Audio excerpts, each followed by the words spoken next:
ये कैसे पॉसिबल होता है कि एक प्लॉट को आदमी 4 जगह 4 लोगों को बेच देता है, वो भी रजिस्ट्रार को पता नहीं चलता? नहीं, वो भी नहीं पता चलता। इसीलिए कहावत है कि भैया रजिस्ट्री तो ताजमहल की भी हो जाएगी। रजिस्ट्रार चेक करता है कि इस आदमी ने स्टैम्प ड्यूटी भरी कि नहीं भरी, इस एरिया का सर्कल रेट क्या चल रहा है, अपनी रसीद जमा कराई है, आपकी रजिस्ट्री हो गई। क्या मिस्टेक्स करता है एक कॉमन आदमी और गलत डिसीजन लेके प्रॉपर्टी में फंसता है? मैं ये बोलता हूँ कि रिश्तेदार और दोस्त के थ्रू भी मत लो। आपका सबसे बड़ा जो काटते हैं आपके दोस्त और रिश्तेदार ही काटते हैं। प्रॉपर्टी मैटर्स में डायरेक्ट इन्वॉल्व पुलिस भी नहीं होती है। तो मैंने कहा सर मैं एक ज़मीन ले रहा हूँ, इसको चेक करवा दीजिए। तो उन्होंने मेरे को बोला कि अगर आपको चेक करना है एक जेसीबी लेके जाइए, उसमें खुदवाना शुरू करेंगे, सारे भूत बाहर निकल के आ जाएंगे। अब उनका जमीन है, हम इसको तोड़े फोड़े, तेरे को क्या प्लॉट ले रहे हैं, उनको ये बताया जा रहा है कि हमने 143 करा रखी है। उनको लोगों को ये नहीं पता है कि 143 का मतलब क्या है। अब ये भूमि कृषि योग्य नहीं रही, नॉन एग्रीकल्चर हो गई है। वो रेसिडेंशियल है या कमर्शियल है? अब ये भूमि कृषि योग्य नहीं रही। ओके। अब ये किस योग्य है ये डिसाइड करेगा अथॉरिटी। अच्छा, एक कॉमन मैन है जिसके पास 2-4-5 लाख रुपए की सेविंग है और वो चाहता है अभी से स्टार्ट करे, तो क्या पॉसिबल है कि वो भी प्रॉपर्टी में इन्वेस्ट कर सकता है? और जहाँ गाड़ी नहीं जा रही है दिल्ली में, वहाँ उसकी कीमत 1, 2, 3, 4 करोड़ तक की भी ऐसी प्रॉपर्टीज है। मुंबई जैसी जगह में, ठीक है, शहर के बीचों बीच नाला निकल रहा है और लोधा बिल्डर ने बिल्डिंग बना रखी है। प्रॉपर्टी जितना शहर से दूर जाते जाएंगे उतनी सस्ती होती जाएगी। करेक्ट। दिल्ली एनसीआर में प्रॉपर्टीज लेने में म्यूटेशन वर्ड का क्या महत्व है? ठीक है, आपने म्यूटेशन नहीं कराई, मैंने आपको प्रॉपर्टी सेल कर दी, तो म्यूटेशन अगर नहीं होगी तो रिकॉर्ड गवर्नमेंट के रिकॉर्ड में नाम मेरे दिखा रहा होगा। जो लोग ट्रम्प बनना चाहते हैं, रियल एस्टेट में करियर बनाना चाहते हैं, तो उनके लिए आप क्या करियर एडवाइस देना चाहेंगे आज की जनरेशन को?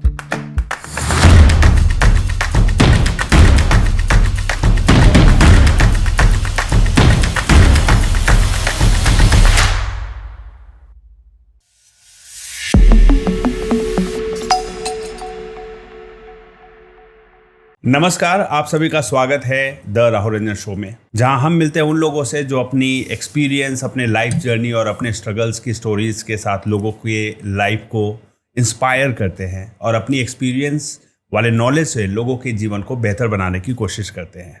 आज के पॉडकास्ट का टॉपिक है real estate, property investment, smart wealth creation, जिसमें अगर आपको सही नॉलेज ना होना तो आपके पूरी जिंदगी की कमाई गलत जगह फंस सकती है और आप बर्बाद हो सकते हो। और अगर सही नॉलेज है तो आप स्मार्टली बहुत ज़्यादा आगे बढ़ सकते हो, अपने वेल्थ को कई गुना बढ़ा सकते हो। इस टॉपिक पे बात करने के लिए हमारे साथ हैं मिस्टर वरुण, जो कि एक एक्सपीरियंस रियल एस्टेट कंसल्टेंट है, डेकेड्स का एक्सपीरियंस है और प्रॉपर्टी फेथ विद वरुण के फाउंडर भी हैं। तो आज हम इनके एक्सपीरियंस को डिकोड करने वाले हैं आप लोगों के फायदे के लिए। तो सीधे चलिए बात करते हैं प्रॉपर्टी के टॉपिक पे डिटेल्ड में। वरुण जी, बहुत बहुत स्वागत है मेरे podcast the Rahul Ranjan show में। Thank you Rahul ji, thank you very much. Okay, तो वरुण जी, सबसे पहले हम बात करते हैं, प्रॉपर्टी में तो बहुत पैसा है ही, एवरीबडी नोज इट, है ना? एक प्रॉपर्टी में डील करने वाला आदमी अमेरिका का प्रेसिडेंट बन के बैठा हुआ है, तो इससे बढ़िया एग्जाम्पल कुछ हो ही नहीं सकता कि प्रॉपर्टी की क्या ताकत है जी। हम बड़े बड़े ब्रांड्स को जानते हैं who have created difference in real estate, लेकिन क्या होता है ना, एक आम आदमी है, वो प्रॉपर्टी लेने के लिए ना बहुत बहुत सोचता है, क्योंकि उसके पूरे जिंदगी की कमाई होती है और वो चाहता है कि अपना एक घर बनाना। हर इंसान का एक सपना है कि घर बनाना है अपना, या घर खरीदना है। दिल्ली एनसीआर की बात करें तो फ्लैट खरीदना है। छोटे शहरों में टियर 2 टियर 3 में फ्लैट का कल्चर कम है, घर बनाने का ज़्यादा है। तो इसमें मेजरली आप जो दिल्ली एनसीआर की पहले बात करते हैं, नोएडा, गुड़गांव, गाजियाबाद, फरीदाबाद, दिल्ली एनसीआर, यहाँ पे मेजरली क्या मिस्टेक्स करता है एक कॉमन आदमी और गलत डिसीजन लेके प्रॉपर्टी में फंसता है? देखिए, अभी एक बहुत ही रिसेंट जो मेरे को किस्सा याद आ रहा है। ठीक है, मेरे पास एक मेरे जानने वाले आए। जानने वाले क्या थे, एज एन इन्वेस्टर ही थे जो मेरे थ्रू इन्वेस्ट करना चाहते थे। ओके। तो 2-3 दिन पहले आए थे वो, और उन्होंने मेरे को एक चीज़ भेजी थी, एक आर्टिकल भेजा था न्यूज़पेपर का, फ्रंट पेज का। और because I was busy with my work with my family, तो मैं उसको पूरा गो थ्रू नहीं कर पाया। मैंने देखा और मैंने उसको रख दिया। फिर उसके अगले दिन वो आया कि अरे भैया हमने तो वहाँ बुकिंग कर दी। मैंने कहा बुकिंग कर दी? कहाँ कर दी? तो कह रहे जो आपको भेजा था। तो मैंने कहा भेजा था तो मैंने आपको जवाब थोड़ी ना दिया कि उसमें करनी है बुकिंग कि नहीं करनी। अच्छा। कह रहे कि आपने ना भी तो नहीं किया। तो मैंने कहा यार कहाँ है? मैंने फिर मैंने दोबारा से खोल के देखा तो उसमें लिखा था उत्तर प्रदेश सरकार से की स्वीकृत नीति के अंतर्गत, ठीक है, मतलब उसकी पॉलिसी के अंडर में हम लोगों ने अफोर्डेबल स्कीम निकाल दी हाउसिंग प्लान और उसमें 21,000 रुपए से आप बुकिंग कराइए। तो उन्होंने 2 बुकिंग कराई, ठीक है। और उन्होंने ये भी बोला कि ड्रॉ निकलने वाला है, ठीक है। तो वो मेरे सामने उसको मैंने कहा इसको जरा फोन लगाइए, ड्रॉ कब निकलने वाला है, क्या निकलने वाला। तो उसने बोला सर शाम को आज ड्रॉ निकलेगा। तो मैंने कहा ड्रॉ क्या निकालेंगे, तो आपको 100% दे ही देंगे, ठीक है।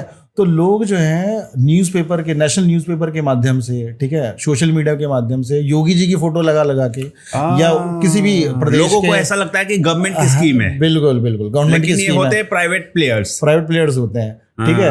अब आपको वो कहीं जाके आउटस्कर्ट्स में कहीं भी आपको उसने एक सोसाइटी लॉन्च करी, उसके बाद वो जो भी उसका प्रोसीजर है 5-6 साल का, वो आपने उसको 21,000 रुपये दिए। 21,000 के बाद वो आपको एक ऐसी चीज में फंसा देगा कि आपको 10% 20% तुरंत जमा कराना होगा, ठीक है, जो कि अल्टीमेटली प्रॉपर्टी वो दे रहा था ना, प्रॉपर्टी दे रहा था।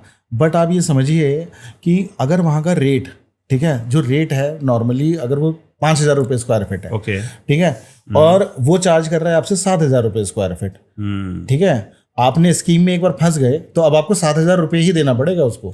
आप ये नहीं सोच सकते हैं कि उसे, तो अभी जो एडवर्टाइज प्राइस है उसको बढ़ा भी सकता है वो। बिल्कुल, अरे लोग तो मैनिपुलेट करते ही है ना, हर जगह का रेट अलग अलग होता है ना, आप ये समझिए। अच्छा, न्यूनतम राशि पे तो वो बताएगा, लेकिन वो पता चलेगा वो प्रॉपर्टी बहुत ही एंड वाला होगा, फ्रंट वाले का रेट बढ़ाते चले जाएंगे, लोकेशन के अकॉर्डिंग भी नहीं, लोकेशन नहीं। आप ये समझिए कि सपोज अगर हम दिल्ली में बैठे हैं तो कनॉट प्लेस का एक रेट है, राइट, कि इतने रुपए स्क्वायर फीट चल रहा है, करेक्ट। अब अगर मेरे को जब स्कीम बताई गई, जो भोला भाला इन्वेस्टर है जब वो देखेगा अखबार पढ़ के, तो उसको बताया गया कि X+1 पेज, सपोज X उसका रेट है कनॉट प्लेस का, तो उसको X+ करके कुछ बता दिया। तो पहले तो आपने महंगी खरीद ली प्रॉपर्टी, आप अटक गए, ठीक है, वहाँ का मार्केट रेट ही नहीं पता था। ज्यादा करके लोग क्या करते हैं, न्यूज़पेपर उठाया या एड देखा, वहां पे देखा और वहां पे 21,000 उन्होंने बिना देखे डाल दिए। ये सबसे बड़ी बेवकूफ़ी है, बिना साइट पे जाए, ठीक है, वहां पे आसपास रेट पता करें। कभी भी कभी भी आपको प्रॉपर्टी नहीं लेनी चाहिए, पहला। दूसरा जी, कभी भी मैं ये बोलता हूँ कि रिश्तेदार और दोस्त के थ्रू भी मत लो, ठीक है। आपका सबसे बड़ा जो काटते हैं आपके दोस्त और रिश्तेदार ही काटते हैं, ठीक है, क्योंकि वो क्या करते हैं कि यार इसे मेरे पे भरोसा है, चल यार कोई बात नहीं, वो अपना कमीशन उसमें बढ़िया से पहले सेट करके रखता है, अच्छा कमीशन सेट करता है। जो मार्केट ट्रेंड अगर 2% का है तो वो उसमें अपना 10% तक का भी ऐसा बीच सुनने में मार्जिन लगा के। तो आपने महंगी कितनी खरीदी, आपने दोस्त के ऊपर आपने विश्वास किया, आपने रिश्तेदार के ऊपर करा। तो सबसे बड़ी चीज है, क्योंकि आप प्रॉपर्टी ले रहे हो भैया, जब दोस्त बुरा नहीं मान रहे, जब दोस्त को शर्म नहीं आ रही, तो आप भी बेशर्मी से और डीलर्स को जाके मिलो, उनसे जाके पूछताछ करो भी है क्या रेट चल रहा है। आप कम से इस चीज को काउंटर अपने दोस्त को ही करो कि भाई यहाँ पे चल रहा है 10 लाख रुपए का रेट, तू मुझे 15 लाख रुपए बता रहा है, तो यार कम से कम थोड़ी R&D कर और तब दिलवा दे। तो अगर एक अच्छा सीखा सिखा है, जो भाई हाई टिकट वैल्यू है जिंदगी भर की, वो 5 लाख रुपए का अगर मार्जिन है तो आप घर में रेनोवेशन में लगा सकते हो, अपने घर को सुंदर बनाने में लगा सकते हो, और आपका दोस्त उससे अपनी पार्टियां करेगा, उसे एंजॉय करेगा, जो भी करेगा। खैर वो ऐसा दिखा रहा है दोस्त कि भाई मुझे पता चला बहुत अच्छा ऑफर, ये अवसर है, अपॉर्चुनिटी है, बिल्कुल, मैंने सोचा कि तेरा फायदा करा दूं। हाँ बिल्कुल कि तो भाई उसको, क्योंकि उसको आपका इन एंड आउट पता है कि इसके बाद कितने पैसे हैं, और बोलता भी है कि कहीं लगाना है, तो उसे सारा पता है। तो अब क्या है कि क्या कहते हैं, आपको ये थोड़ा सा विजिलेंट बनना पड़ेगा, ये थोड़ा सा पूछताछ रखनी पड़ेगी, करना पड़ेगा कि उस एरिया में क्या चल रहा है। सुनो सबकी करो अपनी, जाके देख लो भाई, बिल्कुल, लेकिन अपने सराउंडिंग के और डीलर से भी पता करो कि इससे बेटर डील है क्या वहां पे। बट लोग करते नहीं है, लोग इसलिए नहीं करते हैं क्योंकि लाइफ इतनी बिजी है लोगों की, लोग इतने परेशान है, काम अभी देखिए ना, नहीं केयरलेस भी है। दूसरा यार केयरलेस की बात, आप पूरी जिंदगी भर कमाते हो, आप उससे इतने कैसे बिजी हो सकते हो कि पूरे बिजी रहने वाले से जो पैसा आया उसको कहीं भी लगा दोगे क्या? नहीं पता है राहुल जी, मैं आपको बताता हूँ कि this is all in your head. अभी आप क्या करते हो कि लाइफ हमारी हर आदमी की इतनी उलझी हुई है। हाँ, उलझी हुई है। काम है, घर है कि भाई फैमिली, ठीक है, फैमिली एक इतना बड़ा डिलेमा है कि भाई आप उसमें फैमिली से निकलना, बाहर निकलना, सैटरडे संडे मिलता है, पूरे हफ्ते में आपको नहीं मिलेगा, 2 दिन आपके पास हैं, उसमें आपको फैमिली के भी प्रॉब्लम्स देखनी है, उनको शॉपिंग करानी है, उनको कहीं रिश्तेदार के यहाँ लेके जाना है, ठीक है, और ये सब चीजें करना, ऊपर से प्रॉपर्टी देखनी है। तो आदमी क्या करता है, यार ठीक है, एक काम करते हैं, ये बंदा ठीक बोल रहा है, ठीक है, ठीक सा लग रहा है, उसे जज कर लेते हैं, उसकी अच्छी चिकनी चुपड़ी बातों में आ जाते हैं और जाके चलो ठीक है भाई नेक्स्ट संडे आता हूँ, इसकी बुकिंग देके चला जाता हूँ। बट आफ्टर सम टाइम ही रियलाइज कि भाई ये तो मैंने गड़बड़ कर दी। अब बेचारा ना काटने का, ना निगलने का, ना खाने का, वो सिस्टम में आ जाता है। तो लोगों को एक तो पहले n नंबर ऑफ डीलर्स को मिलना चाहिए, जितने ज़्यादा लोगों को मिलोगे उतना ज़्यादा बढ़िया है। और दूसरा, प्रॉपर्टी का रेट आपको 2-3 हफ्ते घूमो, 4 हफ्ते घूमो, वहाँ पे रेट पता करो, अलग अलग एरिया का रेट पता करो, वहाँ पे क्या प्लानिंग्स आ रही हैं, ठीक है, वहाँ गवर्नमेंट की कनेक्टिविटी कैसी है, स्कूल्स कैसे हैं, ठीक है।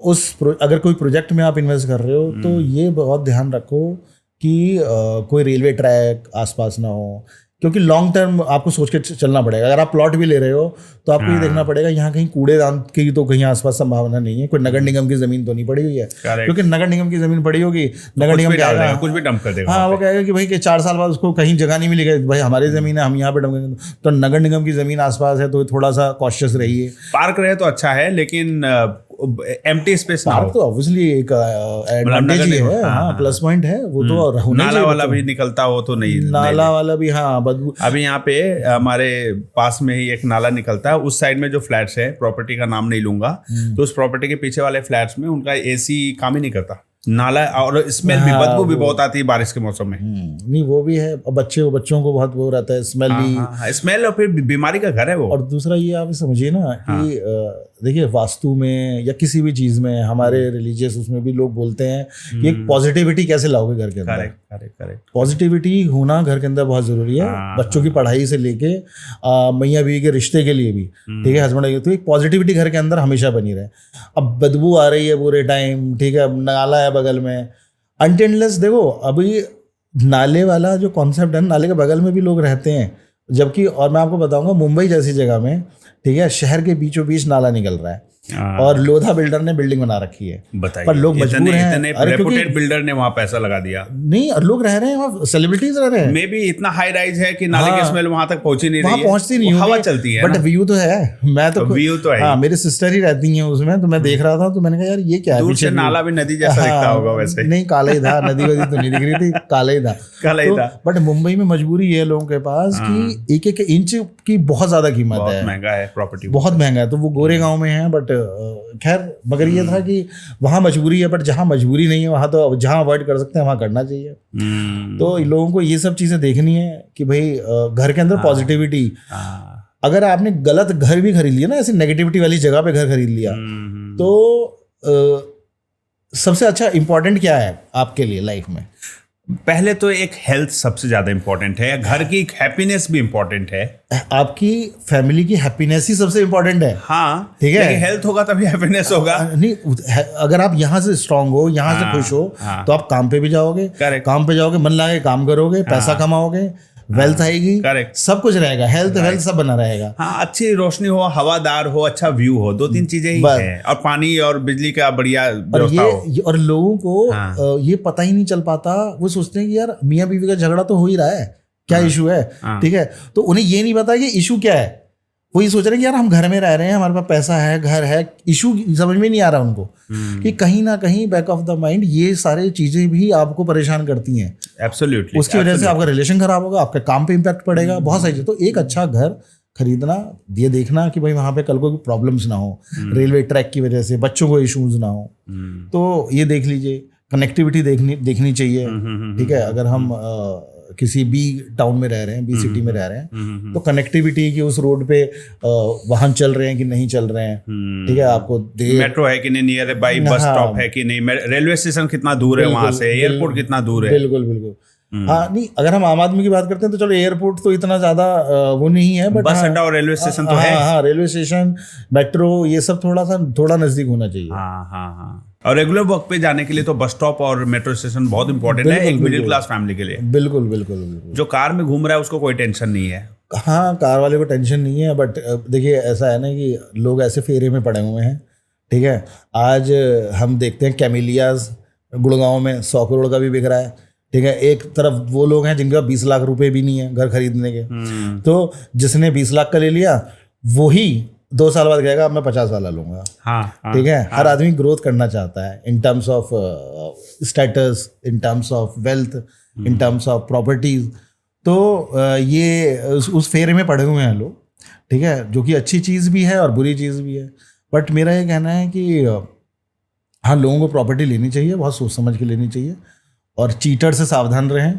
क्योंकि अगर आपने बेचारे भाई 20-25 लाख रुपए इकट्ठे कर भी लिए किसी ने एक छोटा मोटा प्लॉट लेने के लिए, और कहीं किसी गलत रिश्तेदार, गलत डीलर की वजह से अगर अटक गए तो फिर आम आदमी की बस की मदद करने आने वाला नहीं है, बाद में सब पल्ला झाड़ के निकल लेंगे जो फंसाते हैं। नहीं, वो तो है ही है। प्रशासन भी देखिए फिर आता है, वो घूम फिर के प्रशासन के पास जाएगा। आज आप कोर्ट केसेस देखिए कितने कोर्ट केसेस चल रहे हैं प्रॉपर्टीज को लेके। सिविल के इतने मुकदमे हैं, भाई भाई में मुकदमे चल रहे हैं, और मतलब ऐसे जितने भी फ्रॉडेंट्स वाले, पुलिस कंप्लेंट्स बहुत हैं, पुलिस के पास भी इतना टाइम है नहीं, ठीक है। क्योंकि मैं पिछले काफ़ी दिन पहले मैं कमिश्नर साहब से मिला था, पुलिस कमिश्नर गाजियाबाद के हैं, तो वो लोग खुद इतना ज़्यादा बिजी हैं, हमें देख के लगता है अरे पुलिस कमिश्नर है तो यार क्या इसमें गाजियाबाद करना है, इतने पुलिस वाले हैं तुरंत सॉल्व कर देंगे, ऐसा नहीं है। It is not possible for them also. So they also request people कि भाई आप आराम से कुछ खुद भी तो जांच पड़ताल कर लो। चलो हम कर लेंगे कुछ हद तक, कोई अच्छा ऑफिसर होगा वो आपकी मदद कर देगा। और कहीं ना कहीं ये प्रॉपर्टी मैटर्स में डायरेक्ट इन्वॉल्व पुलिस भी नहीं होती है। नहीं, वो कोर्ट गया तो फंस गए आप, फिर प्रॉपर्टी लंबा 10 साल के लिए तो आप उसको कई बार तो किराएदार भी क्या होते हैं, वो बोल देते हैं कि हमने एडवांस जो पैसा दिया वो खरीदने के लिए दिया था, रेंट नहीं दिया था। तो क्या हुआ, वो कोर्ट केस जैसे ही फंसा, अब वो स्टे ऑर्डर में वो ना प्रॉपर्टी ओनर बेच सकता है और ना निकाल सकता है। जब तक लंबा केस चलेगा बिना रेंट दिए किराएदार रह लेगा, बिल्कुल और खींचता रहेगा। वो 10 साल भी रह लिया और पता नहीं उसका कहीं वो गिव अप कर देगा, ले भाई जो पैसा बनता है दे दे, मैं ही विड्रॉ कर। हाँ, लास्ट में तो ऑनर भी फंस के बोलेगा भैया मुझे कुछ मिल नहीं रहा, तो 2-4-5 लाख रुपया ही देके सेटल कर दे, खत्म कर। कई बार ऑनर को देना पड़ जाता निकालने के लिए। बिल्कुल। हाँ, तो दोनों एंड से पैसा भी जा रहा, प्रॉपर्टी भी फंस गया। अच्छा, एक कॉमन मैन के लिए मैं पूछना चाहता हूँ, देखिए सबका सपना है अपना एक घर होना, है ना। तो आपने बताया प्रॉपर्टी कैसे चूज करें। अच्छा, एक कॉमन मैन है जिसके पास 2-4-5 लाख रुपए की सेविंग है और वो चाहता है अभी से स्टार्ट करे, तो क्या पॉसिबल है कि वो भी प्रॉपर्टी में इन्वेस्ट कर सकता है? जी बिल्कुल पॉसिबल है। प्रॉपर्टी जितना शहर से दूर जाते जाएंगे उतनी सस्ती होती जाएगी। करेक्ट, ठीक है। तो अब आपने ये सोचना है कि भाई मेरे पास 5 लाख रुपए पड़े हैं, ठीक है, तो इसे कहाँ इन्वेस्ट करूँ, कैसे इन्वेस्ट करूँ। अब आज की तारीख में क्या है कि आप लोन ले सकते हैं थोड़ा बहुत, लेकिन अब जो 40-50 हज़ार रुपये कमा रहा है उसको कितना लोन मिलेगा? हाँ, तो उसमें उसका तरीका वैसे तो क्या कहते हैं, उसमें लोन मिल जाएगा उसको। 50,000 वाले को भी लोन मिलता है। कितना मिलेगा? 50,000 वाले को मुझे लगता है 5-10 लाख। हाँ, 10-1 लाख रुपए मिल। तो लेकिन वो पर्सनल लोन होगा तो बहुत एक्सपेंसिव होगा। पर्सनल लोन ही NBFC भी करते हैं, ठीक है। क्योंकि अगर हम फ्री होल्ड के कुछ प्लॉट्स भी होते हैं, ठीक है, शहर के बाहर, हालांकि फ्री होल्ड के प्लॉट्स को प्रमोट नहीं करना चाहिए, ठीक है, बट कहीं से तो इन्वेस्ट करोगे, कहीं से तो स्टार्ट करोगे ना। ऑर्गेनाइज मार्केट में खरीद नहीं पा रहे क्योंकि रेट इतना ज़्यादा है। क्यों कहा आपने फ्री होल्ड के प्लॉट को प्रमोट नहीं करना चाहिए? फ्री होल्ड के प्लॉट्स को इसलिए प्रमोट नहीं करना चाहिए क्योंकि शहर के बाहर, हर शहर के बाहर आप जाइए, ठीक है, स्पेशली यूपी, पंजाब, अभी मैं पंजाबी था, हरियाणा था, तो सारे ही शहरों में आपको दिख जाएगा। जब आप कभी ट्रेन से जर्नी करेंगे तो आपको दिखेगा एक कॉलोनी बसी हुई है, उसमें रास्ते निकले हुए, खंबे निकले बदले। हाँ, प्लॉटिंग करके रोड बना के खंबे पे गाड़ के एक टाउनशिप बनाने की कोशिश की जा रही है, बट वो हर जगह है, ठीक है। बट वहाँ पे this is not government approved, कोई भी गवर्नमेंट अप्रूव्ड नहीं है। तो जो रेरा अप्रूव्ड ही होगा ना प्रॉपर्टी डीलर, कैसे ही कोई भी नहीं ऐसे कर रहे हैं, कोई भी रेरा का तो जब मेरा एकड़ का प्लॉट है, मैंने कट किया और वैसे बना के बेचना बस आपने भेज दिया। उसमें क्या होता है कि सरकार के अथॉरिटी वाले आएंगे, वो कुछ अपना ले दे के थोड़ा बहुत और अपना सेटलमेंट। तो अलाउड नहीं है क्या उनको? एक और बात होती है ना, अलाउड ही नहीं है। कृषि के जमीन पे आप रेसिडेंशियल प्लॉट नहीं बना सकते, पहले कन्वर्ट कराना पड़ता है। उसको कन्वर्ट करा के उसको फिर लेआउट अप्रूव कराने पड़ते हैं। तो पहले 143 होती थी, अब धारा 80 होती है BNS के अंदर। जी, तो उसको उसमें क्या होता है। अच्छा, ये भी एक बहुत बड़ा चीज है। लोग जेवर एयरपोर्ट के पास प्लॉट ले रहे हैं, उनको ये बताया जा रहा है कि हमने 143 करा रखी है, ठीक है। अच्छा, उनको लोगों को ये नहीं पता है कि 143 का मतलब क्या है। 143 का मतलब है 143 पहले था, अब धारा 80 है। उसमें उसका मतलब है कि अब ये भूमि कृषि योग्य नहीं रही, नॉन एग्रीकल्चर हो गई है। अब वो रेसिडेंशियल है या कमर्शियल है? नहीं, मैंने फिर आपने मेरी बात को ध्यान से नहीं सुना। अब ये भूमि कृषि योग्य नहीं रही। ओके, कृषि योग्य हाँ, कृषि योग्य नहीं है, एग्रीकल्चर के। अब ये किस योग्य है ये डिसाइड करेगा अथॉरिटी। आप वहां जाइए, अब ये डिसाइड नहीं हुआ है। हाँ, अब आप वहां जाके बोलिए, वो मास्टर प्लान में वो एक तो चिन्हित होगा कि ये खसरा नंबर इंडस्ट्रियल में है, इंस्टीट्यूशनल में है, या आर जोन का है, यानी कि रेजिडेंशियल जोन का है। ठीक है, और अगर वो आर जोन का है तो अथॉरिटी आपको बोलेगा कि ठीक है, आप इसका लेआउट डालिए, इसका चार्जेस जमा करिए, और फिर हम इसको आपको आर जोन की वो दे देते हैं। अगर वो आर जोन का नहीं है, ठीक है, तो आपको क्या करना पड़ेगा, तो आपको उसको कन्वर्ट कराने के भी कुछ फीस होती है। ठीक है, कि हमें इंडस्ट्रियल से हमें यहाँ आर जोन, अभी तो यहाँ पे कुछ इंडस्ट्री लग नहीं रही है, तो गवर्नमेंट ये देखती है, जज करती है कि हाँ ठीक है, यहाँ इंडस्ट्री तो लग नहीं रही है, तो हमें कुछ चार्जेस मिल जाएंगे और हम इसको आर जोन में कन्वर्ट कर देंगे। तो इस तरह से भी करके वो कर देते हैं। तो लेआउट्स उसके डालते हैं, उसमें वेस्टेज ऑफ लैंड ज़्यादा जाती है, इसलिए वहाँ का जो अप्रूव्ड प्लॉटिंग है, अगर एक जगह पे उसके पास में ही 20,000 रुपये गज बिक रहा है और अप्रूव्ड का बिक रहा है 1,00,000 रुपये गज, ठीक है, तो इतना वेरिएशन आ जाता है, क्योंकि अप्रूव्ड में आपको गवर्नमेंट के नॉर्म्स, गवर्नमेंट के चार्जेस जमा करने पड़ते हैं। कितना परसेंट में आप कंस्ट्रक्ट कर सकते हैं, कितना परसेंट ओपन रखना होगा, ये सब भी बिल्कुल बिल्कुल, उसमें पार्क दिखाना पड़ेगा, आपको सारी चीजें दिखानी पड़ेंगी लेआउट्स में। अच्छा, यहीं जब हम अनअप्रूव्ड में आते हैं तो उसमें कोई पार्क की जरूरत नहीं है, पार्क मतलब देते नहीं है काफी। तो अनअप्रूव्ड वाले में लोन भी फाइनेंस नहीं होता ना? नहीं, बट हो जाए, एनबीएफसी कर रहे हैं, एनबीएफसी लोग एलआईसी से करा लेते हैं। हाँ, एनबीएफसी हैं, हिंदुजा है और आधार फाइनेंस है, ये 4-5 हैं जो ऐसे करके करते हैं। थोड़ा महंगा करते होंगे, थोड़ा महंगा कर देते हैं, क्योंकि उन्हें पता है ना, मजबूरी है, क्या करें। अच्छा, एनबीएफसी को अपनी दुकान चलानी है, ठीक है, क्योंकि उसके पास वो क्यों जाएगा, हाँ, जो हाई एंड वाला वो तो आएगा नहीं, मैं एसबीआई से कराऊंगा, ऐसे वाले लोग ही एचडीएफसी से कराऊंगा, तो मैं क्यों कराऊंगा इनके पास। तो दोनों की प्रॉब्लम सॉल्व कहाँ से हो रही है कि वो अनअप्रूव्ड कर रहा है, और अप्रूव्ड की प्रॉब्लम कौन सॉल्व कर रहे हैं, एसबीआई और एचडीएफसी कर रहे हैं। अच्छा, तो हर किसी के लिए एक आदमी बना हुआ है इस दुनिया में। अच्छा, ये जो एक बार मैंने न्यूज में ये भी पढ़ा था कि जेवर एयरपोर्ट बन रहा था इसके चलते कि इतने किलोमीटर के दायरे वाली जमीन अभी नहीं बेची या खरीदी जा सकती है। तो ऐसे भी तो रूल्स होते हैं, कई बार लोग अपनी मर्जी से बेच दें और वो गवर्नमेंट ने बोला कि भैया बेचना अलाउड नहीं है। हाँ, तो गवर्नमेंट, देखिए, गवर्नमेंट क्यों बार बार बता रही है कि भाई इतने किलोमीटर मत खरीदो। कितनी बड़ी टीम होती है, आपको मैं बताता हूँ कि अथॉरिटी में बहुत ज़्यादा बड़ी टीम नहीं होती है। इनका हायरार्की लेवल कैसा है, पहले एक सुपरवाइजर है, फिर एक जेई है, फिर एक एक्सीएन है, और फिर उसके ऊपर ओएसडी या जो भी अधिकारी होंगे, और उसके ऊपर और जो टॉप के अधिकारी, सारी ये ऊपर की जो लॉबी है, ये सारे पीसीएस और आईएएस वाले। तो एक सुपरवाइजर को अगर आपने गांव दे दिए, 10 गांव भी दे दिए, 10 गांव का मतलब हो गया पता नहीं कितना बड़ा एरिया हो गया, तो वो कहाँ कहाँ जाके देखेगा। अच्छा, उसको भी भाई किसी ने मैनेज कर लिया, ठीक है, तो फिर वो भी नहीं आगे जाके बताएगा। तो रजिस्ट्रार भी तो रजिस्ट्री रोक देता होगा ना? नहीं, वो अपना काम करता रहेगा। हिंदुस्तान में ये एक सबसे बड़ा कम्युनिकेशन गैप हुआ ना फिर तो, कम्युनिकेशन की अथॉरिटी बोल रही नहीं बेच सकते और रजिस्ट्रार वहां पे ठप्पे लगा के इसका उसका ट्रांसफर कर रहा है। ये बहुत बार ये मुद्दा उठ चुका है कि भाई जो नोटिफाइड जमीन है जहाँ पे नहीं होना है, नहीं सेल होने चाहिए, उसकी खरीद बिक्री चल रही है। इसीलिए कहावत है कि भैया रजिस्ट्री तो ताजमहल की भी हो जाएगी, ठीक है ना, क्योंकि अच्छा, हाँ, आप जाके बोल दीजिए, आप रजिस्ट्रार ये देख, रजिस्ट्रार क्या चेक करता है, रजिस्ट्रार चेक करता है कि इस आदमी ने स्टैम्प ड्यूटी भरी कि नहीं भरी। वो अपनी किताब निकालेगा, इस एरिया का सर्कल रेट क्या चल रहा है, उसके हिसाब से वो कैलकुलेट करेगा, 100 गज का प्लॉट है, इतने की रजिस्ट्री, हाँ जी ठीक है, ओके है, स्टैम्प दे दी है, अपनी रसीद जमा कराइए, उसका एक जो स्लिप होती है 1% की, वो जमा कराइए, आपकी रजिस्ट्री हो गई।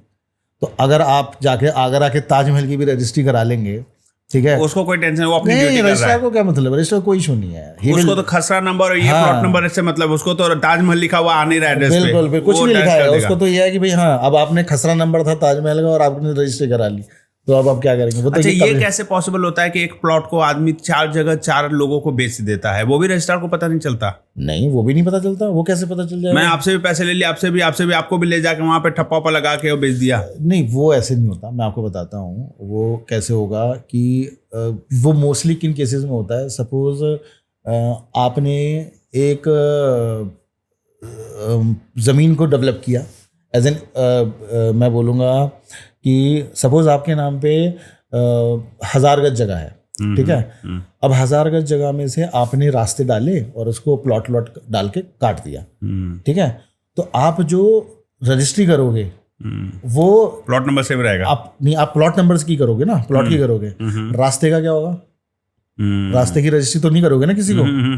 अब आपने क्या किया कि आपने एक प्लॉट ए को बेचा, अब आपने वही प्लॉट बी को बेचा, तो गवर्नमेंट रिकॉर्ड में क्या आ रहा है?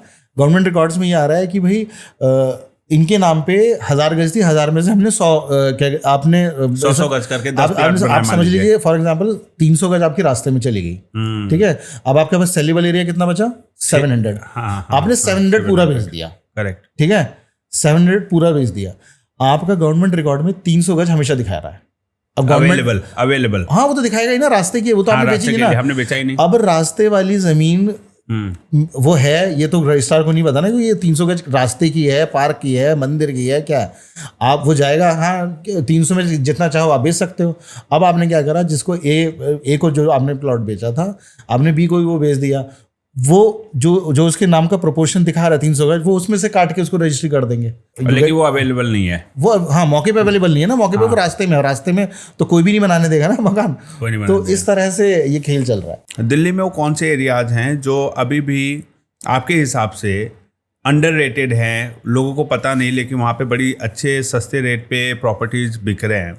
और मेरे को दिल्ली का बहुत ज़्यादा आइडिया नहीं है, ठीक है, because I do all my working in Ghaziabad. अच्छा, ठीक है, गाज़ियाबाद एरिया में ज़्यादा करता हूँ, तो दिल्ली में तो मेरे को बहुत ज़्यादा आइडिया नहीं है। अच्छा, गाज़ियाबाद का ही बता दीजिए गाज़ियाबाद के दर्शकों के लिए, या दिल्ली के जो लोग गाज़ियाबाद में इन्वेस्ट करना चाहते हैं। हाँ, दिल्ली के जो लोग गाज़ियाबाद में करना चाहते हैं तो they can go to Muradnagar, ठीक है, जो कि गाज़ियाबाद के ही पार्ट माना जाता है, ठीक है। गाज़ियाबाद से कितने किलोमीटर की दूरी पे है? अगर हम सुना है मैंने मुरादनगर। अगर हम बस स्टैंड की बात करें, गाज़ियाबाद बस स्टैंड की, ओल्ड बस स्टैंड की, तो वहां से लगभग 12 से 14 किलोमीटर दूर है। ओके, ठीक है, नॉट वेरी फार, है ना। तो आप वहाँ कर सकते हैं। फिर उसके बाद थोड़ा और आगे चलेंगे तो मोदी नगर का एरिया आ जाता है, वहाँ पे यूनिवर्सिटीज़ बहुत हैं, ठीक है, और कॉलेजेस बहुत आ गए हैं, कनेक्टिविटी बहुत बढ़िया हो गई है। सीधा सराय काले खां से मेरठ तक अब RRTS चल रही है, जो हमारे मेरठ से तो हमारे बिहार झारखंड के लिए गंगा एक्सप्रेसवे आ गया, प्रयागराज तक ले जा रहा है। बिल्कुल। और हमारे प्रधानमंत्री मोदी जी ने RRTS का जो शिलान्यास किया था अभी कुछ दिन पहले, मेरठ के लिए किया है, मेरठ तक स्टार्ट कर दिया, इधर सराय काले खां तक जा रहा है। मेरठ तक तो अब मेट्रो भी चल रही है। हाँ, मेट्रो भी चल रही है, बट RRTS तो गजब की चीज़ है। अब आप ये देखिए, सराय काले खां से आपको मेरठ पहुंचना है, ठीक है, पहले वो घंटों का रास्ता होता था। अच्छा, अब आपको मेरे ख्याल से 45-50 मिनट्स में आप वहाँ पहुँच जाएंगे। तो अब जब कनेक्टिविटी पहुँच गई है तो आपको यहाँ रहना चाहिए कि वहाँ रहना चाहिए।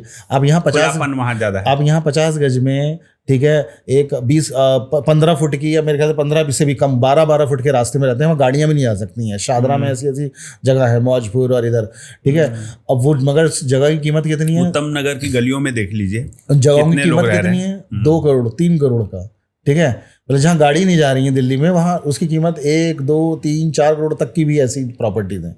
तो भाई उसको निकालो, उसमें से जाके वहाँ बड़ा लो, बढ़िया खुला लो, एक पेट पाल लो, या जो नहीं पालना, ठीक है। क्या एवरेज कॉस्ट चल रहा है 1000 गज का प्लॉट का वहाँ मुरादनगर में? 1000 गज का वहाँ पे अगर हम बात करें तो आपको 2 करोड़ में मिल जाएगा, और आप यहाँ 100 गज में के आपको 3 करोड़ रुपए मिल रहे हैं। अच्छा, तो वो भी डिपेंड करेगा ना कितना रिमोट है मेन रोड से मुरादनगर में। कॉलोनीज, हाँ कॉलोनीज हैं, वैसे भी जमीन और रोड वगैरह चौड़ी है। हाँ, वो रेट टू उसके ऊपर वेरी करेगा। ये मैंने 2 करोड़ बोला, कहीं पे 25, कहीं पे 2.5 करोड़ हो जाएगा, कहीं पे 1.5 करोड़ हो जाएगा। वही कनेक्टिविटी और रोड कितनी चौड़ी है उसके ऊपर डिपेंड करता है। तो मेरा ये मानना है कि लोगों को ऐसी क्रम्बल्ड जगह पे रहने से बेटर है कि आप एक खुले जगह पे जाइए, अच्छी अपने लाइफस्टाइल को अपलिफ्ट करिए, बढ़िया रहिए, लाइफ को एंजॉय करिए, और उसमें से भी पैसे बच जाएंगे। उस पैसे से आप कहीं अपने और इन्वेस्ट करिए। जो भाई अब आपने 3 करोड़ की प्रॉपर्टी बेची, आपने 2 करोड़ की 1000 गज जगह खरीद ली, आपको 1 करोड़ रुपए और है, तो आप उसको कहीं ना कहीं और अच्छे से यूटिलाइज। लेकिन दिक्कत ये आती है ना कि वहाँ पे स्कूल्स की सुविधा जो दिल्ली में है वहाँ पे कितनी अच्छी है, उस एरिया में अच्छे हॉस्पिटल्स ऑब्वियसली होगी भाई। अगर हम बात कर रहे हैं कनेक्टिविटी की, तो आप ये समझ लीजिए वहाँ पे स्कूल, कॉलेजेस, पॉपुलेशन है तो हाँ बिल्कुल। मैं आपको जैसे एरिया में बता रहा हूँ, वहां से 3 तो DPS ही हैं, दिल्ली पब्लिक स्कूल है। ओके, हाँ 3 DPS हैं विद इन 5 किलोमीटर। तो आप ये समझिए कि कनेक्टिविटी सब कुछ है, अच्छे हॉस्पिटल्स हैं, सारी चीजें हैं। तो मेरा ये कहना है कि लोगों को अपलिफ्ट करना चाहिए। नोएडा में एक एरिया है जहाँ पे बड़े फार्म हाउसेज बिकते हैं, 1000 गज के, 2000 गज के, 5000, आपकी कैपेसिटी के हिसाब से आप बड़े बड़े प्लॉट ले सकते हैं। तो कभी मैं आते जाते देखा था इतने में 50 लाख में 1000 गज या 998 यार्ड्स का प्लॉट। मैंने सोचा लेट्स हैव अ लुक, इतना सस्ता कैसे है भाई, 50 लाख में 1000 गज, और नोएडा कितना दूर है फार्म हाउस के लिए। तो एक बार गया तो पहली बार में तो बड़ा अच्छा लगा। वो एक सैंपल फ्लैट दिखा देते हैं जिसमें स्विमिंग पूल है, एक बढ़िया फ्लैट है, उस तरीके का। फिर आ गया 2-3 बार, फिर 1-2 महीने के बाद एक बार और गया, दूसरे डीलर से मिला तो उसने इसकी खामियां बताई, इसके पास गया तो उसने इसकी खामियां बताई, सब समझ के ये पता चला फिर कुछ टाइम वेट करने पे कि भाई वो यमुना फ्लड लेन में आता है, बुलडोजर चले भी हैं और कई टूटे भी हैं, डूब क्षेत्र में है वो, है ना। तो इसको करके बेचते हैं। फिर किसी और ने जब बताया, 2 लोगों से आप बात करेंगे ना, वो इसकी कमियां बताएगा तो आपको नॉलेज होगा, और ये इसकी बता देगा, तो दोनों में ही कमियां होती हैं। तो बता रहा है उसका म्यूटेशन नहीं होता है, आप पता कर लो। तो मुझे ये बात तब पता चली कि प्रॉपर्टी लेने में रजिस्ट्री तो हो जाती है, लेकिन म्यूटेशन नाम का एक कुछ है जो बहुत इंपॉर्टेंट है। दूसरा, उस प्रॉपर्टी पे उधर बिजली, क्योंकि वो फ्लड लेन में है, डूब क्षेत्र में है, तो वहाँ बिजली का भी कनेक्शन नहीं था। ये लोग चोरी से चला रहे थे हरियाणा से लाके। बाद में एक ब्रदर जेल में भी गए जब पता चला करोड़ों का बिजली की चोरी थी, वो भी पैसा खिला के सेटिंग किया होगा। और वहां पे तब पता चला कि सोलर से सिस्टम से ही लोग अपने घर चला रहे हैं, हाँ, या जनरेटर से या तो चला रहे। तो लॉन्ग टर्म में रहने के लिए तो ये बिल्कुल पॉसिबल नहीं है। तो मैं आपसे ये जानना चाहता हूं कि दिल्ली एनसीआर में प्रॉपर्टीज लेने में म्यूटेशन वर्ड का क्या महत्व है और क्या इंपॉर्टेंस है? देखिए, म्यूटेशन को हिंदी में दाखिल खारिज भी बोलते हैं। ठीक है, होता क्या है कि जब एक रजिस्ट्री हम कराते हैं तो रजिस्ट्रार क्या है, ये तो रजिस्टर्ड हो गया कि वरुण ने राहुल को प्रॉपर्टी बेच दी, करेक्ट, ठीक है, तो ये हो गया।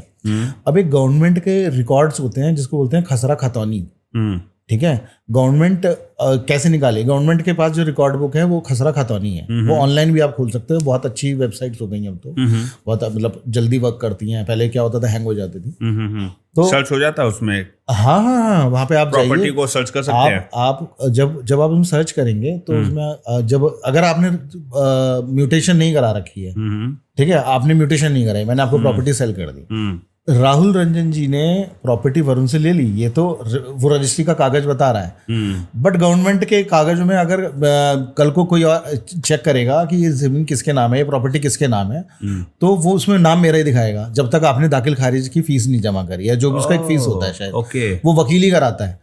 तो जो रजिस्ट्री करा रहा है वही म्यूटेशन, हाँ म्यूटेशन।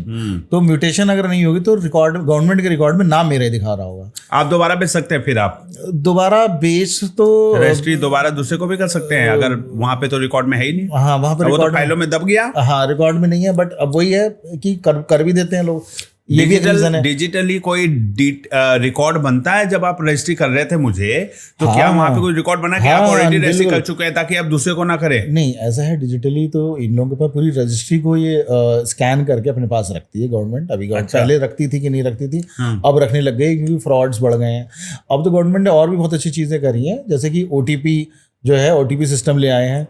आधार से लिंक, हाँ, सारे इनफैक्ट आधार से, और जो गवाह लग रहे हैं उनके भी फोन पे ओटीपी जाएंगे जस्ट टू वेरीफाई कि भाई ये यही आदमी है कि नहीं है। पहले गलत आदमी से किसी का फोटो, किसी का कौन आदमी, वो कैमरे में थोड़ी ना समझ में आता है, इतना छोटा सा बहुत बेकार रेजोल्यूशन का कैमरा वहाँ लगा हुआ है, ठीक है, उसे कैसे पता चलेगा? फोटो हल्की सी भी धुंधली है, वो कहता है हाँ यही आदमी है, चलो ठीक है, टप्पा मारो।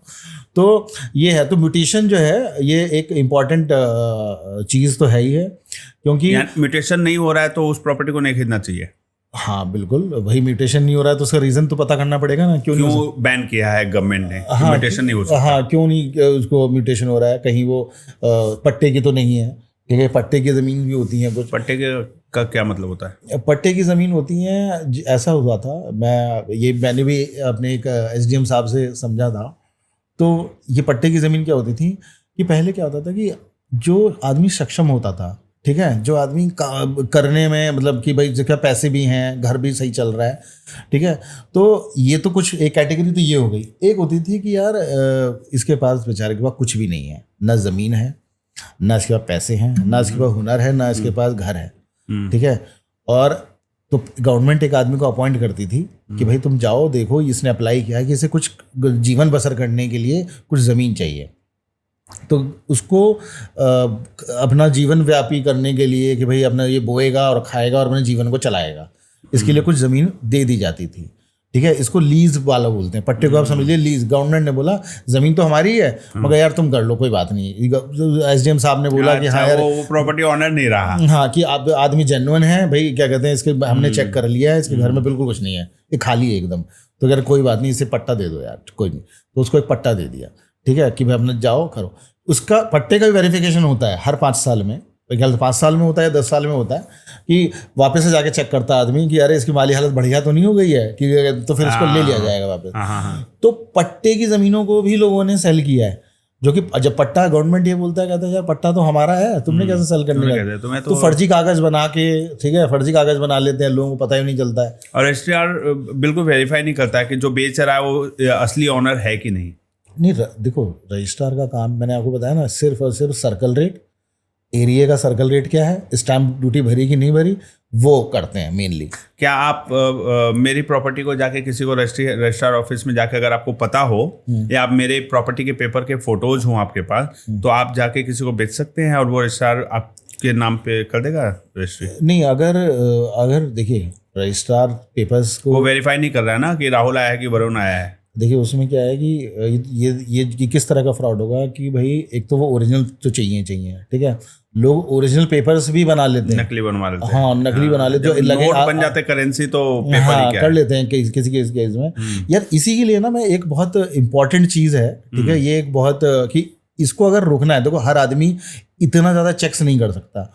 तो मैं बल्कि अपने कुछ 1-2 क्लाइंट्स हैं उनको मैंने ये बोला है कि जहाँ पे बहुत ज़्यादा डाउट हो ना, आप वहाँ पे चाहे अगर आप लोन नहीं भी लेना चाहते ना, 5-10 लाख रुपए का लोन ले लो, क्योंकि बैंक वाले जो होते हैं ना वो इतने बेशर्म होते हैं कि आप तो हिचकिचाओगे, मगर वो आपसे बोलेगा नहीं उनका वो 13 साल पुराना रिकॉर्ड चाहिए, इनका तो ये भी चाहिए, इनकी ये रजिस्ट्री भी चाहिए। अच्छा एक काम करिए, एक वेरिफिकेशन हो जाता है, अपना आधार कार्ड भी दीजिए, चलिए प्लॉट पे चल के फोटो भी खींचनी है, ठीक है, प्लॉट पे चल के फोटो खिंचवाता है, ओनर की, बायर की, ठीक है, हाँ जी यही प्लॉट ले रहे हैं, ठीक है। तो सारी चीज़ें जो है बैंक वाला, अगर मतलब मेरा ये मानना है कि अगर आपको लग रहा है कि हल्का सा भी डाउट है, पैसे आपके पास हैं, आप 10 लाख का ही लोन ले लीजिए, यार कोई बात, 30-40 हज़ार रुपए का इंटरेस्ट ही तो भरोगे साल भर में, और फिर बाद में क्लोज भी आप कर सकते हैं, इंस्टेंट करके बात करके क्लोज कर दीजिए। अगर सरेंडर वैल्यू नहीं है कुछ भी, ठीक है, तो तुरंत क्लोज करा सकते हैं 2 महीने में। अगर सरेंडर वैल्यू का क्लॉज भी है, जो कि होता है तो मेरे ख्याल से 1 साल का होता है, तो वो कितना आप इंटरेस्ट भर देंगे, तो भरो और अपना उस पर ले लो, लोन पे ले लो, वो ज़्यादा बेटर है। बाकी हैं गवर्नमेंट साइट्स हैं, आप उस पर जाके चेक भी कर सकते हो, ऐसा नहीं है कि चेक कर लीजिए, अगर नहीं हो पा रहा है तो बैंक से वो कर लीजिए, लोन ले लीजिए। और प्लॉट में और इसमें तो और भी बहुत सारी चीज़ें हैं, जैसे कि लोग ज़मीन लेने में, प्लॉट लेने में डरते हैं नॉर्मली। अब राहुल जी ने एक प्लॉट मेरे से ले लिया, राहुल जी ने सारी चीज़ चेक कर ली, तो राहुल जी ने प्लॉट जब लिया तो उन्होंने पेपर्स तो चेक कर लिए, सब कुछ चेक कर लिया, मौके पे मैंने दिखा दिया, मैंने कहा देखिए राहुल जी ये वाला प्लॉट है ये, तो उसमें कोई दिक्कत? तो राहुल जी ने कहा हाँ यार सारी चीज़ें ओके लग रही हैं, वरुण एकदम ट्रस्टवर्दी लग रहा है, तो ज़मीन भी मौके की है, यहाँ पे ट्रेन भी बढ़िया जा रही है, और ये सोना देगी अगले 2 साल में, 4 साल में बढ़िया पैसे डबल कर जाएगी।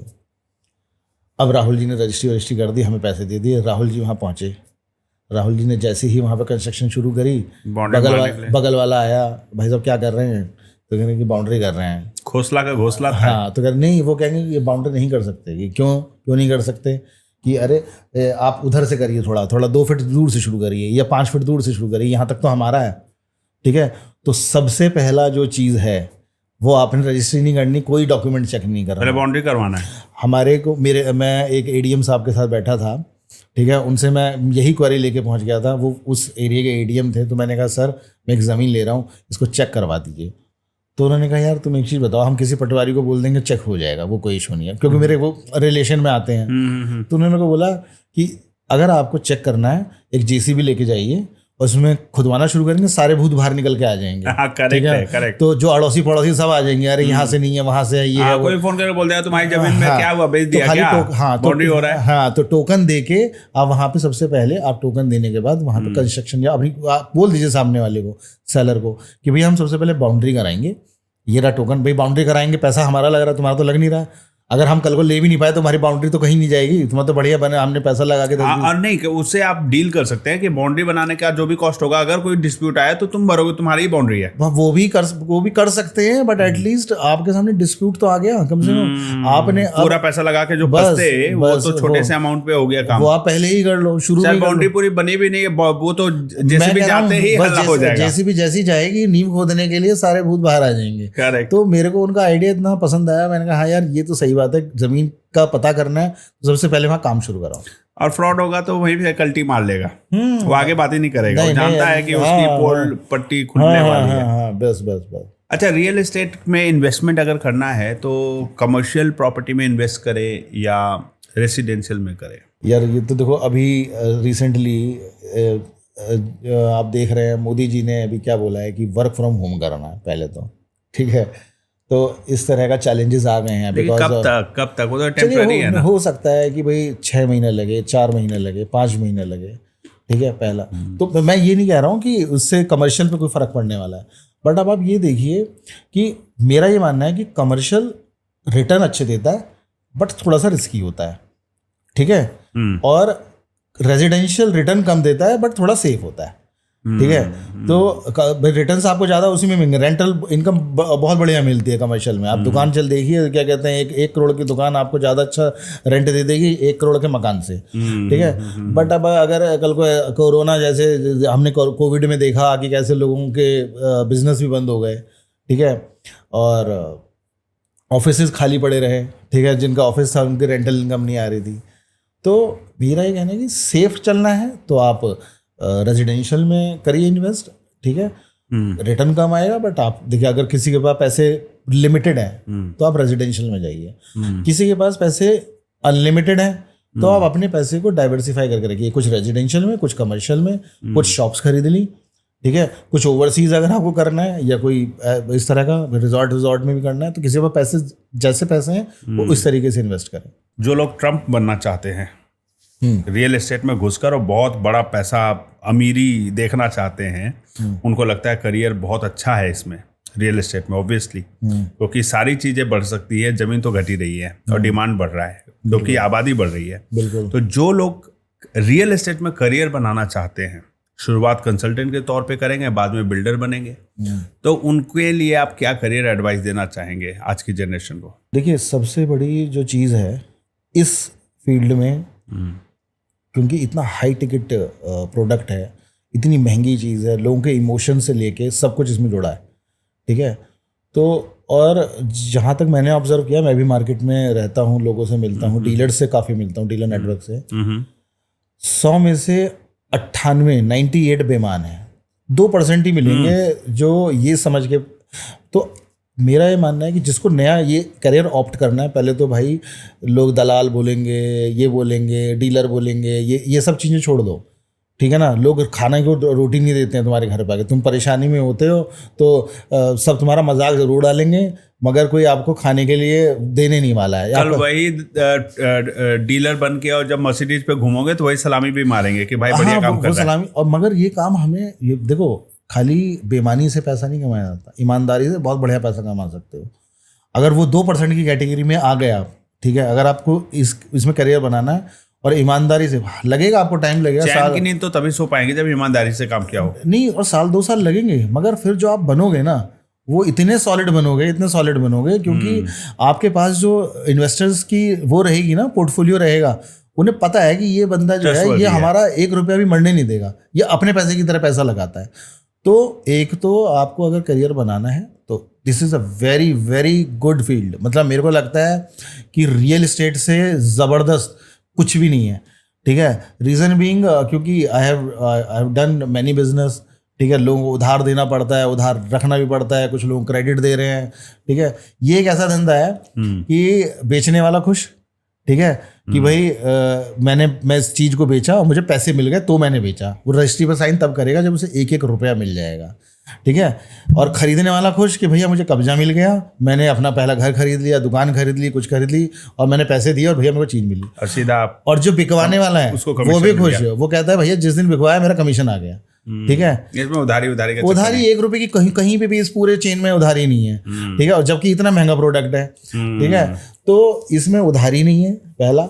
दूसरी चीज ये है कि ना कमाओ तो आप हो सकता है 4 महीने कुछ मत कमाओ, ठीक है, मगर आपके अंदर पेशेंस होना चाहिए, ठीक है। एक बार कमाओ तो 4 साल का भी कमाया है। हाँ, 5वें महीने में हो सकता है इतना कमा लोगे कि क्या हो गया यार, आज के एक काम करते हैं, आज आईपैड भी ले आते हैं, आज आईफोन भी ले आते हैं, साला क्या बात है, हाँ, तो इतना आप इसमें कमा लोगे। तो भाई पेशेंस का गेम है, ठीक है। और इसमें ये बात सच है कि पहले अनपढ़ लोग आते थे बिना पढ़े लिखे, ठीक है, क्योंकि ये इस बिजनेस को, इस प्रोफेशन को लोग कहते हैं यार इंजीनियर बन के क्या प्रॉपर्टी बेचेंगे? नहीं। तो यार इंजीनियर बन के तुमने कौन सा बहुत बड़े, मतलब अगर तुम बहुत ज्यादा अच्छा नहीं कर रहे हो।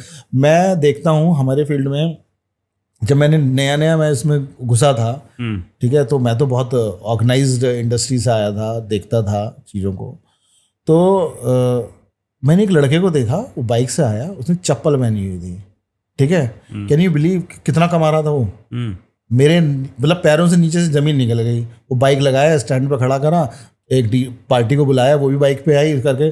तो जब मैंने उसके बारे में पता किया तो मैंने सुना 50 से 60 लाख रुपए साल का वो कमा लेता है। क्या बात है। तो मैंने कहा यार ये क्या काम है भाई, 50 लाख रुपए। ऐसा लाइफस्टाइल क्यों रखा? अपनी कार से घूम सकता है ये? घूम सकता है, मतलब ठीक है, वो मतलब उसके लिए इजी है ना, फास्ट जाना आना, और वो बड़ा कैजुअल होगा, वो जाता हो मेरे पास है तो है, किसको दिखाना। तो मैंने सोचा यार जब ये 50 लाख रुपए कमा सकता है, साला हम बेवकूफों की तरह है यहाँ कॉर्पोरेट में धक्के खा रहे हैं, तो कॉर्पोरेट में धक्के खा रहे हैं, लाइफस्टाइल को सही करने में लगे हैं। सुबह ईमानदारी से 9 बजे पहुंच जाते हैं, शाम को 7 बजे वापस आ रहे हैं, ठीक है, घर आके अपना खाना खा के सो जा रहे हैं, फिर वही सुबह जा रहे हैं। और ये सिर्फ और सिर्फ संडे को 2-4-5 घंटे काम कर रहा है और साल का 50 लाख रुपए कमा रहा है। क्या बात है, क्या बात है। तो अब आप ये समझिए 5 लाख, मतलब कितना हो गया, 4-4.5 लाख रुपए जो भी महीने का है, बड़ी बात है। हाँ, तो वो पूरे हफ्ते भर वो अपने घर पे बैठ के कॉलिंग करके सारे अपॉइंटमेंट्स बनाता होगा, और जब पार्टी लोग फ्री हुए, जब जॉब से या बिजनेस से, संडे को बुलाया, साइट सीइंग कराया, और वो 10 साइट सीइंग करा के अपने 4 बंदे भी रख सकता है। He is active entire week, मतलब वो उतना एक्टिव नहीं होना है। हाँ, कोई ऐसी प्रोफाइल नहीं चाहिए, ज्यादा दिखाना होता है ना कोई ऐसी प्रोफाइल। अच्छा, ये प्रोफेशन डिमांड ही नहीं करता कि आप सुबह 9 बजे पहुंचो, क्योंकि यार क्लाइंट ही नहीं आते हैं। क्लाइंट अपने छुट्टी वाले दिन आएगा, पहले तो आएगा भी तो वो भी 11-12 बजे, अगर उसने छुट्टी मार भी ली है तो 12-1 बजे के आसपास आ जाएगा। और कितने आएंगे, मतलब वीकडे में तुम्हें ख्याल से कम आते हैं, फोन पे बात करके ही आएंगे अकॉर्डिंग टू टाइम शेड्यूल। और सोचिए क्या कहते हैं, इनके इंसेंटिव बहुत अच्छे होते हैं। अगर आप किसी अच्छे बिल्डर के साथ काम कर रहे हो, अच्छा, तो वो इंसेंटिवाइज, अभी मैं पीछे देख रहा था किसी बिल्डर ने कार भी दी है, ठीक है, डीलर्स को। तो आप ये समझिए कि उनको अच्छे हाई एंड कार्स दे रहे हैं, फरारी भी दी है किसी ने। तो अब ये समझिए कि इसमें कितना पैसा है। तो इसका मतलब है कि जो भी करियर बनाना चाहते हैं वो जाके डायरेक्टली बिल्डर से मिले, बोले कि मैं आपका प्रोडक्ट बेचना चाहता हूँ, आप मुझे बताओ क्या रेट है, क्या प्रोडक्ट है, और अपने सोशल मीडिया के जरिए प्रमोट करे और नेटवर्क के जरिए प्रमोट करे। हाँ, इसमें बिल्कुल वो जाके डायरेक्ट खुद भी कॉलिंग करके, डेटाबेस पे कॉलिंग करके बेच सकता है। जब डेवलपर को भी तो प्रॉब्लम सॉल्व करनी है ना, उसको जल्दी माल बेचना है, ठीक है, जितने ज्यादा लोग आए सपोर्ट करने उनके लिए अच्छा है। बट ये है कि मैं थोड़ा सा इस चीज को एम्फेसाइज करना चाहता हूँ कि आप बेसिक चीज़ों को बिल्कुल मत भूलिए। एक तो ईमानदारी रखनी है, आपने कभी भी कोई झूठ नहीं बोलना है, ठीक है। बिल्डर बोलेगा नहीं यहाँ पे हम स्विमिंग पूल जो है 500 स्क्वायर फीट का नहीं 400 का देंगे, बट बताना मत, ठीक है, ब्राउचर में लिखा है। तो आप अपने जो क्लाइंट है उन्हें 400 का ही बताइए कि सर ये जो है इसने 500 का बताया, मगर 400 मिलेगा। अच्छा। आपको लेना है तो आप ले लीजिए, वो तब भी लेगा अगर उसको लगेगा ना कि नहीं यार मेरी बेसिक बता के चल रहा है पहले से। हाँ, तो डिस्प्यूट होने के चांसेस नहीं है। छोटी के लिए झूठ नहीं बोलना चाहिए डीलर को। अगर आप अच्छे रियल एस्टेट एजेंट हैं तो आपको झूठ नहीं बोलना है, सबसे पहला रूल है इसका। दूसरी चीज ये है कि हर किसी को रिस्पेक्ट देनी है, चाहे वो बायर कैसा दिख रहा है अपीयरेंस से नहीं, कोई मत जज करो। मैं कह रहा हूँ कि कई लोग ऐसे आते हैं कुर्ते पजामे में, गंदा कुर्ता, आप किसान है, आपको लग रहा है कि पैसे नहीं होंगे, जज कर लिया। अब नोएडा का, ग्रेटर नोएडा का किसान है, उसके कपड़े अगर गंदे हैं तो आप उसे जज कर लोगे कि वो कितने का आदमी है। वो खड़े खड़े बिल्डरों को खरीद देगा, ऐसे ऐसे करके किसान है। तो भाई अगर वो आपके ऑफिस आ गया तो आप सोचोगे यार ये चप्पलों में आया है, इसकी बाइंग कैपेसिटी है नहीं है। उसकी जमीन के रेट तो पता कर लो भाई, उसकी जमीन के रेट इतने हैं जितने की एक बिल्डिंग नहीं है। तो ऐसे ऐसे भी किसान है। तो कभी भी किसी का अपीयरेंस भी नहीं जाना। और अगर आप एक मर्सिडीज से उतरने वाले को चाय कॉफी ऑफर करते हो तो उसको भी उतना ही वही ट्रीटमेंट मिलना ही चाहिए। सरकारी बैंक की तरह नहीं कि भाई आए कोई पूछे वीआईपी आदमी आया तो बढ़िया ट्रीटमेंट। तो बस तो ये एक बहुत इंपॉर्टेंट चीज़ है। पूरी शिद्दत से ईमानदारी से काम करो। और जो हो गया, जो जैसा हो गया, मेरा ये कहना है कि वो हो गया, ठीक है ना। आपने अपनी लाइफ को चेंज कर सकते हो तो कर लो। ये ऐसा धंधा है बिना इन्वेस्टमेंट के। हाँ, इन्वेस्टमेंट है छोटी मोटी, अगर आप एक छोटा ऑफिस ले लो तो और बढ़िया है, छोटी सी शॉप ले लो, छोटी ले लो, ठीक है, जहाँ पे आपका बैठने का तरीका हो, वहाँ क्लाइंट को कहीं तो बुलाओगे, ठीक है, कि सर चाय पानी के लिए कहीं तो पूछोगे, तो एक छोटी सी जगह होनी चाहिए आपके पास। और अपना एक विजिटिंग कार्ड बना लो, जब जाओगे डेवलपर्स के पास तो थोड़ा सा एक प्रेजेंटेशन के साथ आप उनको बता सकते हो कि मैं ऐसे ऐसे काम शुरू किया है। फिर उसके बाद और भी सोर्सेज हैं, कैसे क्लाइंट्स को लाना है, कैसे क्या करना है, ये तो मतलब इट्स अ कंप्लीट एंटायरली अनुभव होना चाहिए। बिल्कुल, वो धीरे धीरे करके होगा। लोगों से, डीलर से मिले, डीलर मार्केट में बैठे डीलर से मिलना चाहिए।